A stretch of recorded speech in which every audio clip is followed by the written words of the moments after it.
Bonjour et bienvenue en ce temps ordinaire. J'espère en toi, source de la vie. Je crois, Seigneur, que tu peux tout transformer.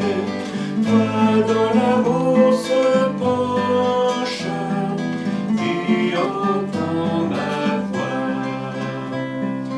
Tu entends le cri de l'aveugle en moi, qui a tant besoin de ton salut. Ta promesse est pardon et vérité, et j'y crois de tout mon cœur. J'espère en toi, source de la vie. Je crois, Seigneur, que tu peux tout transformer.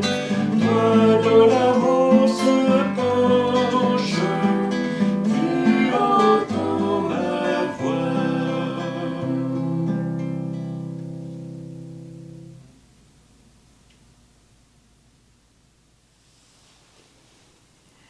Bonjour, j'espère en toi, source de la vie. Je crois, Seigneur, que tu peux tout transformer et je crois que tu peux même me transformer. C'est tout un acte d'espérance que je fais là. Dans l'acclamation à l'Évangile aujourd'hui, Jésus dit « Mes brebis écoutent ma voix ». Et dans l'Évangile, on voit Jésus qui est accueilli pour... je croyais qu'il était accueilli pour un repas. En tout cas, Jésus est avec les pharisiens, puis il commence à leur dire « Malheur à vous, parce que vous payez la dîme sur toutes les plantes du jardin, puis vous passez à côté du jugement et de l'amour de Dieu. » Il leur dit « Malheur à vous, parce que vous aimez les premiers sièges. Malheur à vous, parce que vous exigez des choses des autres, puis vous ne les faites pas vous autres mêmes. »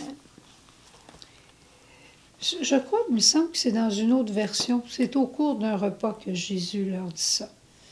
Est-ce que les pharisiens sont les brebis du Seigneur qui vont écouter sa voix?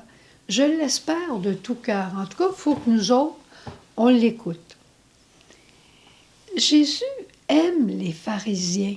Jésus aime les pharisiens. Et quand il leur dit « malheur à vous », au fond, ce qu'il leur dit, c'est « vous êtes loin du bonheur, mes amis. Allez-vous comprendre? Vous êtes loin du bonheur. » C'est pour ça là, que je prends le temps de vous l'expliquer, parce que vous êtes loin.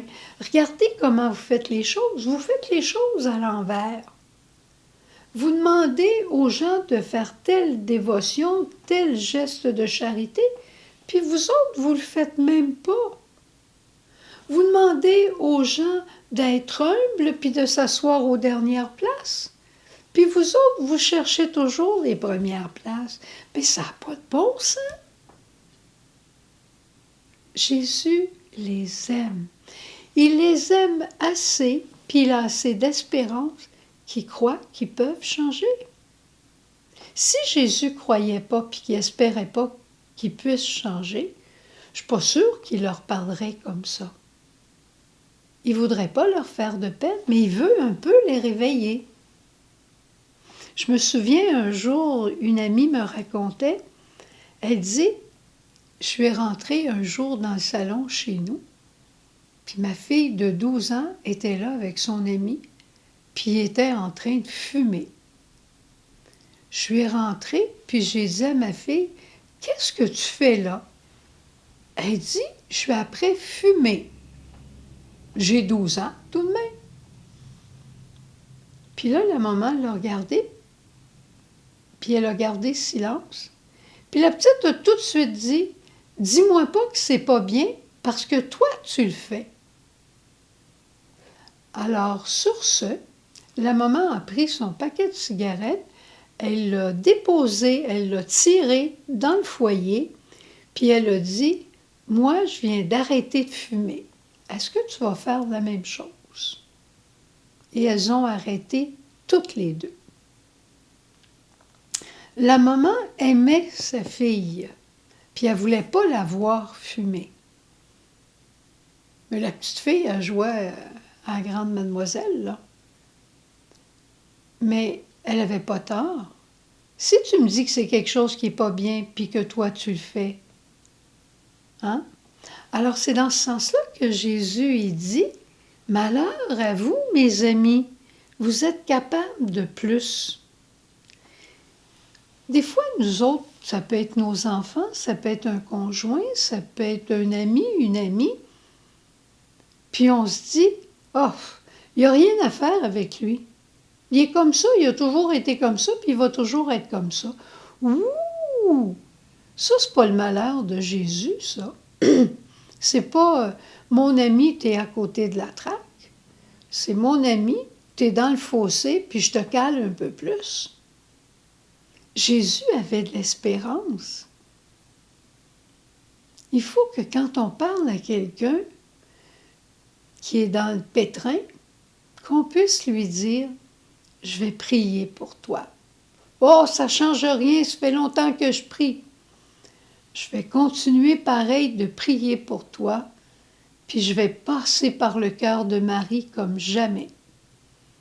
Puis je vais demander à Saint Joseph, puis je vais demander à tous les saints et les saintes de venir m'aider. Puis tu vas voir, il va se passer quelque chose pour toi. » Puis la personne va finir par dire « Tu penses? » Pas seulement je pense, je crois, puis j'espère pour toi. Alors, aujourd'hui, si tu veux, on va aller faire un tour à la chapelle très simplement.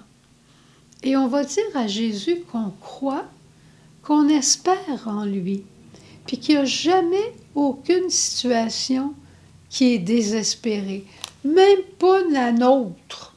Même pas la nôtre.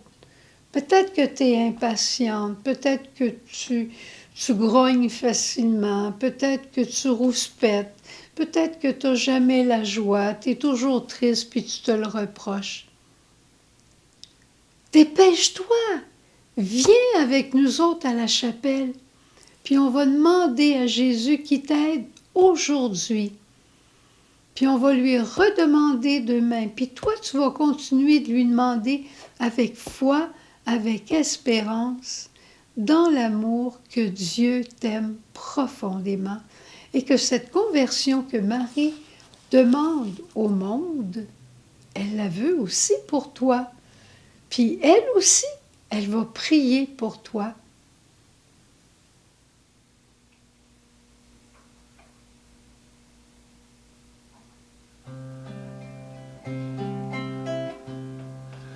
Je crois en toi, j'espère en toi et je t'aime. Jésus, je crois, j'espère, et je suis certaine de ton amour pour moi, mais aussi pour tous les miens. Je crois, j'espère, et je sais que tu aimes mon frère, et que tu es encore capable de faire quelque chose pour lui, pour mon époux, pour mon épouse. Et je viens te le demander bien pauvrement, mais avant, je te redis toute ma foi et mon espérance. Je crois en toi, j'espère en toi et je t'aime.